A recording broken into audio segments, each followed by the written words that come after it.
Have you ever heard something that no one else could? Something that made your skin crawl even though no one believed you?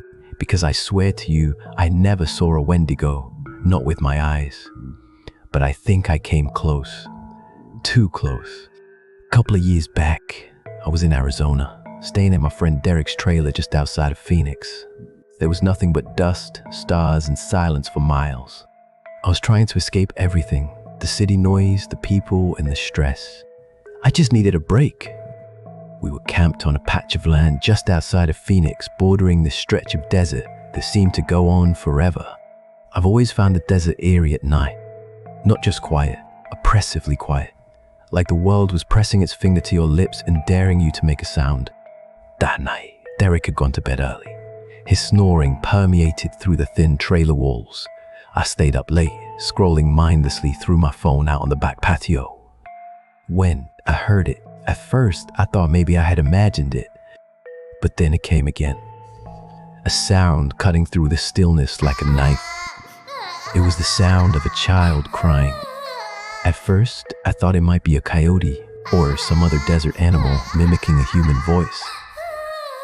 But it didn't change. The pitch, the cadence, the rhythm. It just went on and on like a skipping record of a little kid in distress. And what made it worse, Derek didn't hear it. I walked back inside, wide-eyed, heart racing, and said, "Hey man, do you hear that?" He looked up from his bed, annoyed, and asked, "Hey, what?" The crying. "I think there's a kid out there." He followed me outside, stood right where I had been, and tilted his head, but he didn't hear anything. "Dude, you've been up too long," he muttered, shaking his head. "You're tripping." But I wasn't. I stood there, feeling every hair on my body rise like static. I could still hear it as clear as day while Derek stood there next to me, completely unbothered.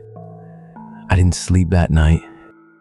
The next morning, I told Derek's uncle, Thomas, about what happened.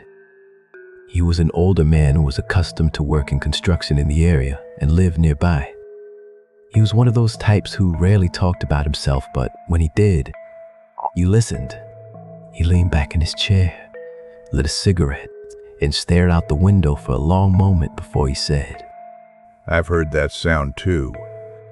Then he told me a story.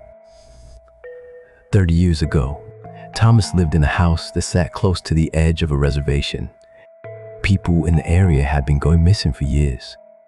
Not all at once, no big dramatic news stories, just this slow trickle of disappearances. A woman here, a hunter there, and a teenager who never made it back from a hike. Due to the increasing number of disappearances, tribal authorities and local law enforcement began working together. Not because they liked each other, but because nobody could ignore the pattern anymore. During one of their investigations, they went house to house, interviewing people who lived closest to the mountains. The cops asked Thomas the usual stuff. Had he seen anyone suspicious, heard anything strange, seen lights or movement out in the dark? And then they asked him something that stuck with him. "Have you heard any children crying at night?" Thomas blinked. "Near the mountain trail. I thought maybe someone got lost," he said. He told them how he'd get in his truck, drive up the trail when he heard the cries, but he never found anyone. No cars, bikes, or even footprints. And what seriously unsettled him, the desert would go completely silent. Just this unnatural stillness, and that god-awful crying that sounded human, but not quite.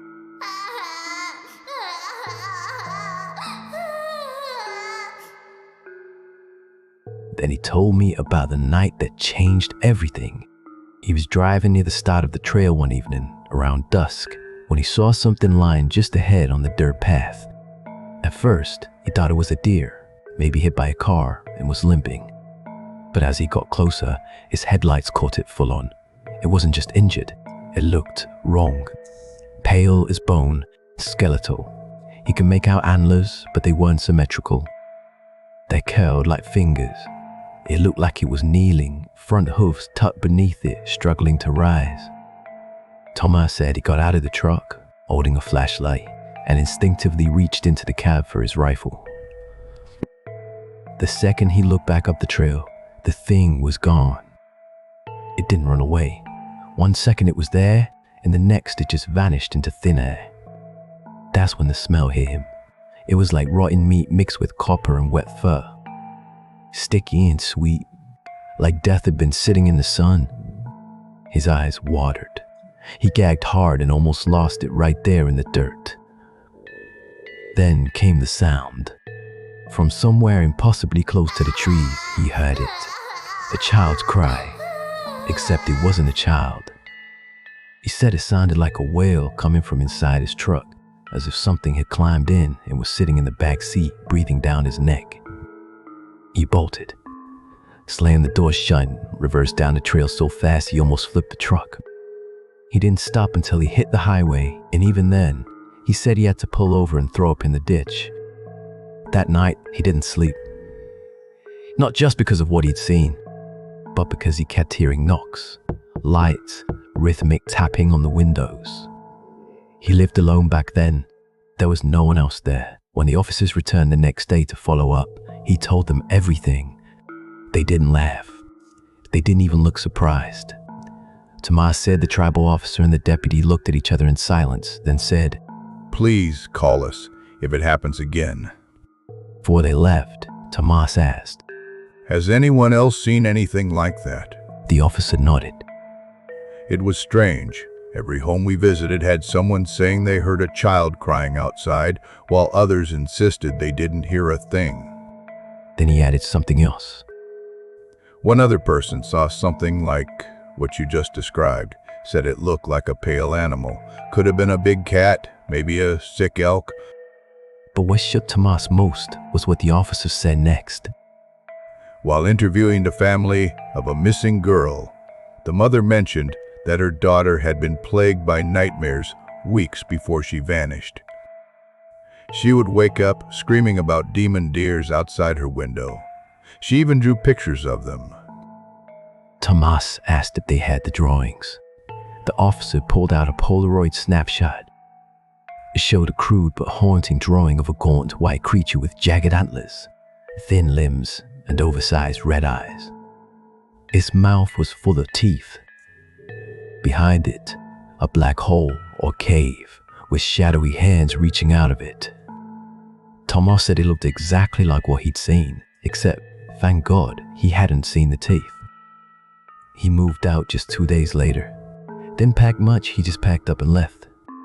As Tomas finished his story, he took one last drag of his cigarette and gave me a half smile. "Don't worry, just don't follow the cries." I forced a laugh, trying to match his tone, but I couldn't stop shivering. Derek thought it was all a joke. Said his uncle liked to mess with people. But something about the way Tomas had looked while telling it, that hollow stare, the pause between words, told me it wasn't just a ghost story.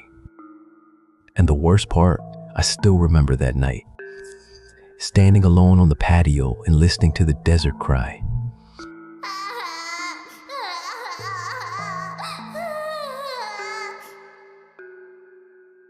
I could hear it, clear as crystal, while Derek stood right next to me, hearing nothing at all.